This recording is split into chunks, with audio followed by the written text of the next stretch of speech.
ചരിത്രപ്രസിദ്ധമായ കന്നി 20 പെരുന്നാളിന്റെ ഭക്തിപ്രഭയിൽ കോതമംഗലം മാർത്തോമാ ചെറിയ പള്ളി.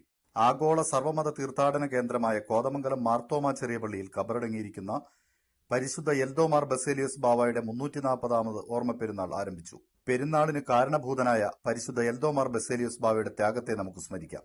1684 അന്ത്യോഖ്യയിലെ മർദീൻ വലിയ പള്ളിയിൽ നടന്ന വിശുദ്ധ മൂറോൻ കൂദാശയുടെ സമാപന വേളയിൽ പരിശുദ്ധ ഇഗ്നാത്തിയോസ് അബ്ദേദ് മിശിഹ പാത്രിയർക്കീസ് ബാവ മലങ്കര യാക്കോബായ സുറിയാനി സഭ ഇടയനില്ലാതെ വലയുന്നതിനെക്കുറിച്ച് വിവരിച്ചു. ദൈവാത്മാവിനാൽ പ്രചോദിതനായി സഭാമക്കളുടെ രക്ഷയ്ക്ക് വേണ്ടി പരിശുദ്ധ എൽദോമാർ ബസേലിയോസ് ബാവ മലങ്കരയിലേക്ക് പുറപ്പെടാൻ തീരുമാനിച്ചു. ബസ്ര വഴി കപ്പൽ മാർഗം തലശ്ശേരിയിൽ വന്നിറങ്ങിയ പരിശുദ്ധ എൽദോമാർ ബസേലിയോസ് ബാവയും അദ്ദേഹത്തോടൊപ്പം സഹോദരൻ ജുമാങ്, ജോക്കോ റംബാൻ, മത്തായി റംബാൻ, മാർ ഇവാനിയോസ് ഹിദായത്തുള്ള എപ്പിസ്കോപ്പ എന്നിവരും ഹൈറേഞ്ച് മേഖലയിലെ വനാന്തരങ്ങളിലൂടെയായിരുന്നു യാത്ര ചെയ്തിരുന്നത്. കിഴക്കോട്ട് യാത്ര ചെയ്ത് ഡിണ്ടിഗൽ, മൂന്നാർ വഴി പള്ളിവാസലിലെത്തി. തുടർന്ന് കോതമംഗലത്തിനടുത്ത് കോഴിപ്പിളിയിൽ ചക്കാലക്കുടിയിൽ എത്തിച്ചേർന്നു. അവിടെ കാലികളെ മേച്ചുകൊണ്ടിരുന്ന ചക്കാല നായർ യുവാവിന്റെ സഹായത്തോടെ മാർത്തോമാ ചെറിയ പള്ളിയിലെത്തുകയായിരുന്നു. പരിശുദ്ധ ബാവ പള്ളിയുടെ മുറ്റത്തെത്തിയപ്പോൾ പള്ളിയിൽ കൂട്ടമണി താനെ മുഴങ്ങി. മണിശബ്ദം കേട്ട് ആളുകൾ ഓടിക്കൂടി. തങ്ങൾ ആഗ്രഹിച്ചിരുന്ന പിതാവിന്റെ ആഗമനത്തിൽ ജനങ്ങൾ ആഹ്ലാദഭരിതരായി.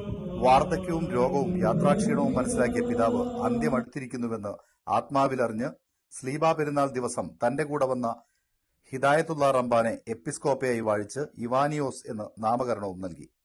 കന്നി 19-ാം തീയതി ഉച്ചകഴിഞ്ഞ് ശനിയാഴ്ച ഈ പിതാവ് ദൈവസന്നിധിയിലേക്ക് യാത്രയായി. പിറ്റേ ദിവസം പിതാവിന്റെ ഭൗതിക ശരീരം പള്ളിയുടെ വിശുദ്ധ മദ്ബഹായിൽ ഖബറടക്കുകയും ചെയ്തു.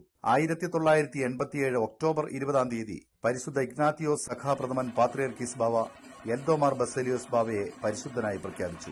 ആയിരക്കണക്കിന് ഭക്തജനങ്ങളെ സാക്ഷിയായി വികാരി ഫാദർ ജോസ് മാത്യു തച്ചെടുത്തുകൂടി കൊടിയുയർത്തിയതോടെ കഴിഞ്ഞ 25-നാണ് വിശുദ്ധന്റെ പെരുന്നാൾ ആഘോഷങ്ങൾ ചെറിയ പള്ളിയിൽ ആരംഭിച്ചത്. പരിശുദ്ധ ബാവായുടെ പാദസ്പർശനത്താൽ അനുഗ്രഹീതമായ ചക്കാലക്കുടി ചാപ്പലിൽ നിന്ന് പ്രദക്ഷിണമായി പള്ളിയിലെത്തിച്ചേർന്ന് ധൂപപ്രാർത്ഥനയ്ക്ക് ശേഷമാണ് കൊടിയുയർത്തിയത്. കൊടിയുയർത്തലിന് ശേഷം കരിങ്ങാച്ചിറ ദൈവാലയത്തിൽ നിന്നും പ്രത്യേകം തയ്യാറാക്കി കൊണ്ടുവന്ന തമുക്ക് നേർച്ച ഭക്തജനങ്ങൾക്കായി നൽകി. ബാവ കോതമംഗലത്ത് എത്തിച്ചേർന്നപ്പോൾ ബാവയെ കണ്ട് അനുഗ്രഹം പ്രാപിക്കാനായി കരിങ്ങാച്ചിറയിൽ നിന്നും വന്ന വിശ്വാസികൾ കൊണ്ടുവന്ന പലഹാരത്തിന്റെ അനുസ്മരണയിലാണ് തമുക്ക് നേർച്ച നൽകുന്നത്.